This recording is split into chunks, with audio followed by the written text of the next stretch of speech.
Assalamualaikum warahmatullahi wabarakatuh. Saya NF dari Pustaka Suara.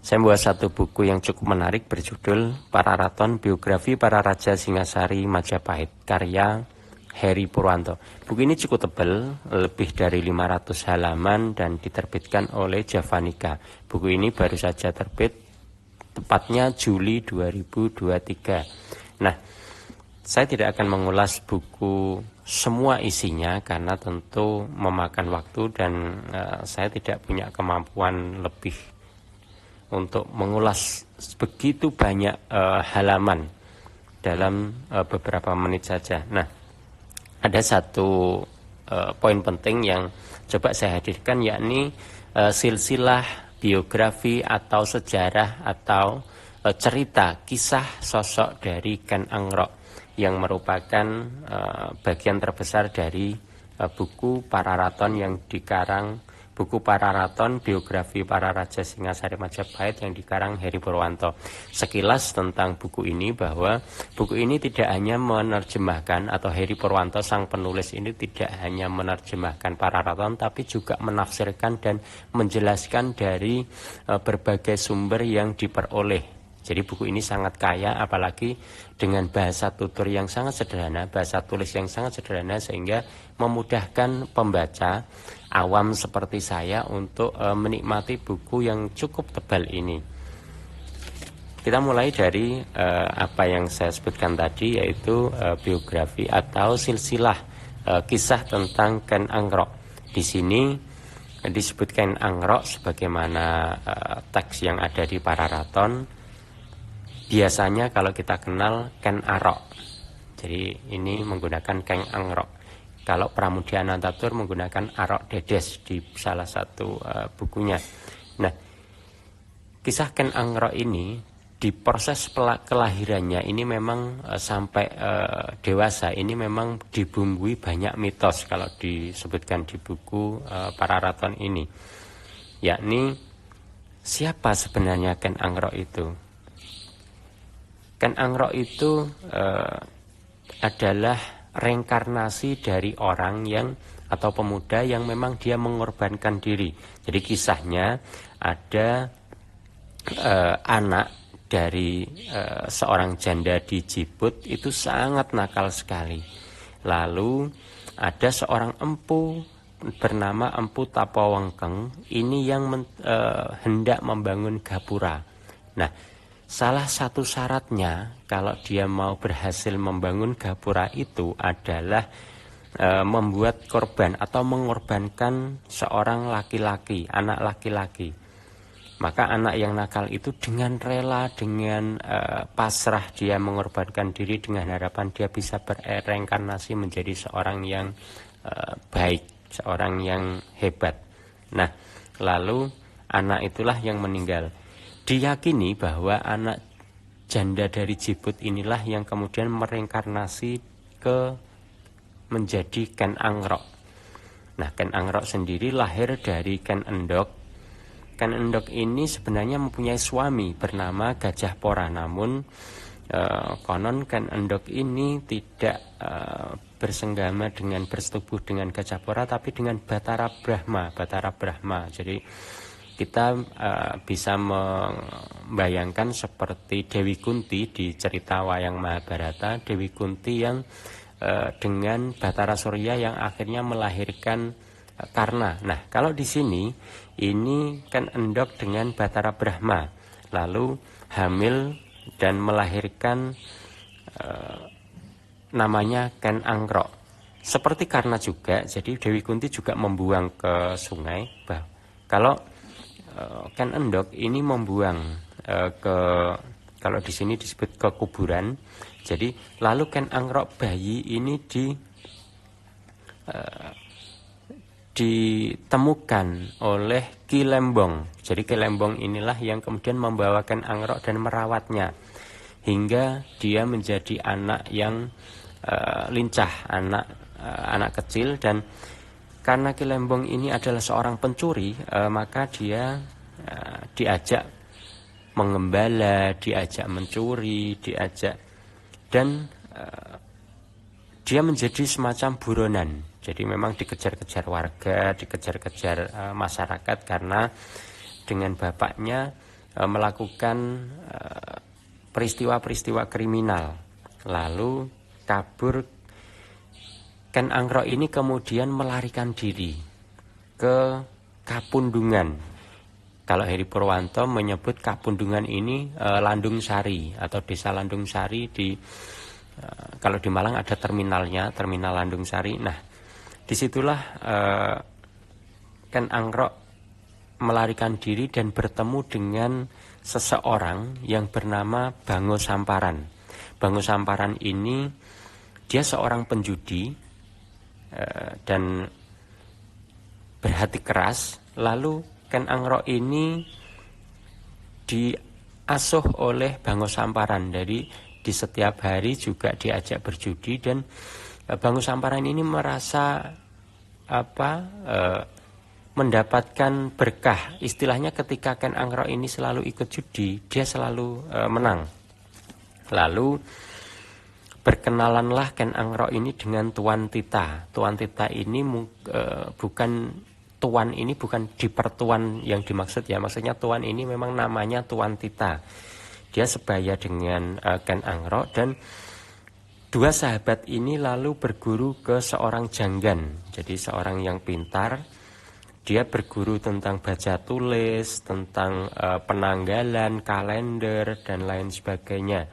Lalu Ken Angrok ini memang diceritakan dia sangat-sangat nakal. Dia pembuat onar, dia mencuri, dia merampok. Namun pada satu sisi jadi Ken Angrok ini mempunyai belas kasihan yang cukup tinggi kepada masyarakat. Jadi dia ada, kalau di sini disebutkan bahwa oleh penulis Heri Purwanto, psikologi Ken Angrok ini memang terbelah. Dia sering membuat onar, tapi pada satu sisi dia sering membantu orang. Nah, ketika berguru ke janggan, seorang janggan ini untuk belajar baca tulis, belajar penanggalan, Ken Angrok ini juga pada satu sisi itu membuat onar, banyak melakukan tindakan-tindakan kriminal, sehingga dia menjadi buronan lagi dan diburu oleh seorang akuwu yang bernama Tunggul Ametung. Jadi pada waktu itulah ada nama yang kita sangat kenal, yaitu Tunggul Ametung. Tunggul Ametung ini sebagai seorang akuwu, jadi bawahan kerajaan Daha. Disitulah Tunggul Ametung mencari Ken Angrok atau meminta Ken Angrok ditangkap agar tidak membuat onar di masyarakat. Jadi lalu Ken Angrok ini melarikan diri lagi dan bertemu dengan seorang empu namanya Empu Palot. Pertemuan ini cukup dramatis karena Ken Angrok itu atau Empu Palot ini adalah seorang perajin emas. Ketika membawa banyak emas, ternyata Ken Angrok ini tidak merampoknya, malah dia membantu dia atau mengamankan dia di perjalanan. Sehingga Ken Angrok diangkat menjadi anak, lalu diasuh atau hidup bersama Empu Palot. Nah, lagi-lagi dipisahkan,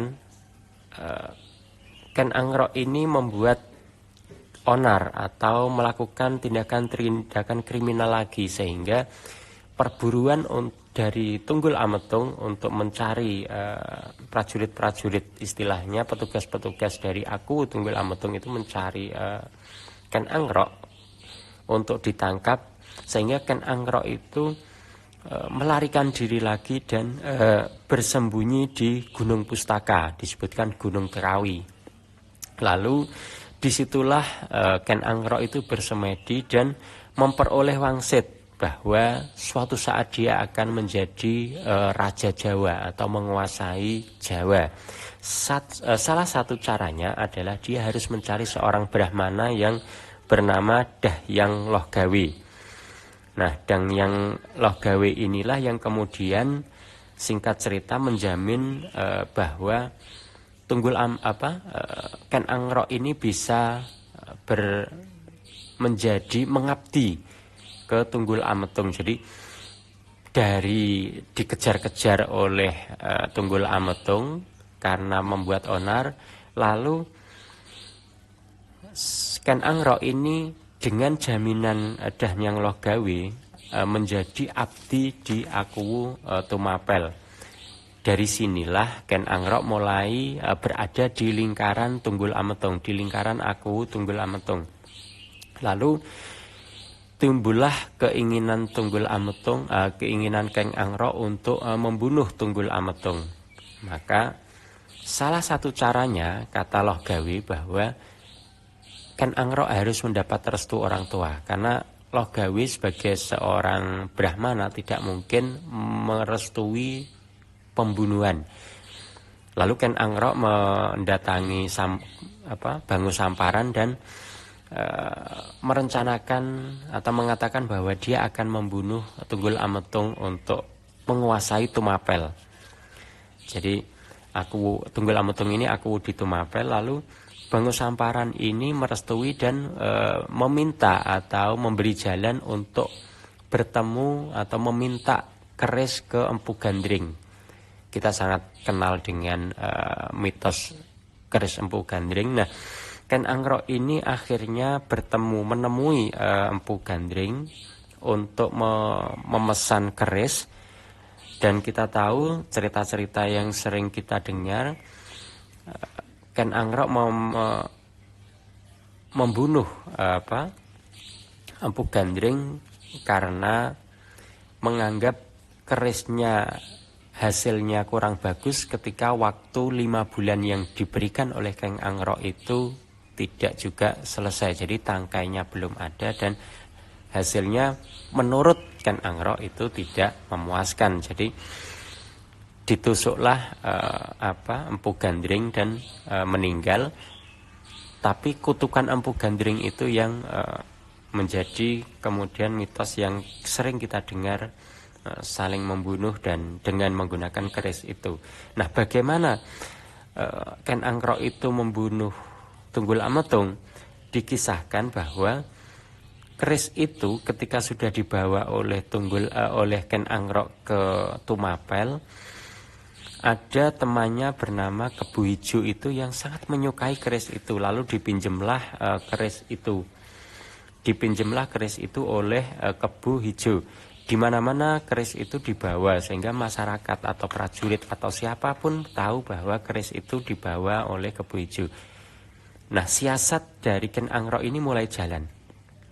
Jadi keris itu dicuri atau dipinjam, diambil diam-diam lalu dipakai untuk membunuh Tunggul Ametung, dan ketika Tunggul Ametung sudah terbunuh, keris itu dikembalikan lagi kepada Kebu Ijo.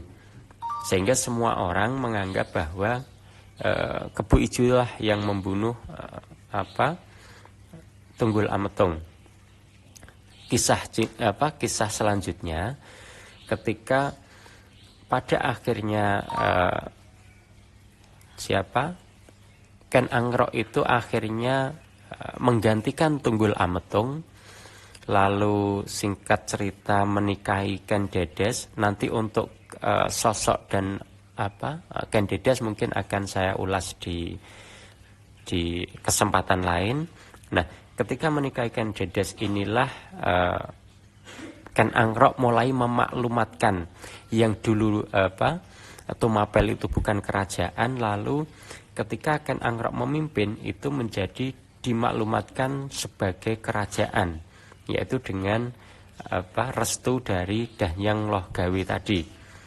Lah, setelah ini ketika Ken Angrok dengan jadi Raja Tumapel ini sudah kuat, ada rencana untuk menyerang Kediri, Daha Kediri, yang kalau di sini disebutkan dipimpin oleh seorang raja bernama Aji Dandang Gendis. Kisah ceritanya, Aji Dandang Gendis ini terbunuh dan Ken Angrok menjadi seorang raja dan bergelar Sri Rajasa Batara Sang Awurwa Bumi. Nah, karena kutukan Empu Gandring tadi, akhirnya ketika Ken Angrok sudah menjadi raja, dia pada akhirnya kemudian dibunuh oleh anaknya sendiri. Maaf, bukan anaknya kandung tapi anak tiri, yaitu anak dari Ken Dedes dengan Tunggul Ametung yang anak itu bernama Anusapati. Jadi Anusapati ini membunuh Ken Angrok di sebuah senja, di sebuah sore ketika Ken Angrok ini makan. Karena menggunakan apa? Menggunakan keris Empu Gandring yang dipinjam oleh Anusapati yang disimpan atau diberikan oleh Ken Dedes. Jadi Ken Angrok ini terbunuh oleh keris yang dipakai oleh Ken Angrok membunuh Tunggul Ametung. Para raton menyebut Ken Angrok meninggal di tahun Saka 1169 atau tahun 1247 Masehi. Namun Nagara Kertagama menyebut kematian Ken Angrok adalah pada tahun Saka 1149 atau 1227 Masehi. Singkat cerita, saya coba hadirkan silsilah dari Ken Angrok atau Ken Angrok. Jadi Ken Angrok ini menikah dengan Ken Dedes. Nah, Ken Dedes ini menikah dengan Tunggul Ametung sebelumnya. Jadi Tunggul Ametung dengan Ken Dedes itu melahirkan Anusapati atau Apanji Panengah.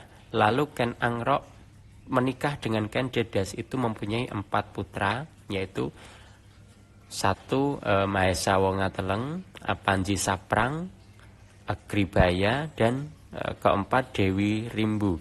Lalu Ken Angrok itu mempunyai istri lagi bernama Ken Umang. Nah, dari pernikahannya atau dari istri Ken Umang ini, Ken Angrok mempunyai anak namanya Apanji Tohjaya, Apanji Sudatu, Tuan Wregola, dan Dewi Rambi. Dari anak-anak Ken Angrok ini dan dari anak Ken Dedes dengan Tunggul Ametung inilah nanti yang melahirkan raja-raja penerus Raja Singasari. Jadi itulah kisah singkat atau silsilah kisah atau apa namanya tentang Ken Angrok, pendiri kerajaan Singasari dari kecil sampai kematiannya. Demikian sekilas tentang sebagian dari isi buku Pararaton, biografi para raja Singasari Majapahit, karya Heri Purwanto yang cukup menarik ini. Jadi Anda memang perlu membacanya sendiri, karena di halaman belakang ini sudah apa saja isinya, itu sudah sangat menggoda. Jadi untuk dibaca bagaimana kisah Ken Angrok mendirikan kerajaan Singasari. Terima kasih. Assalamualaikum warahmatullahi wabarakatuh.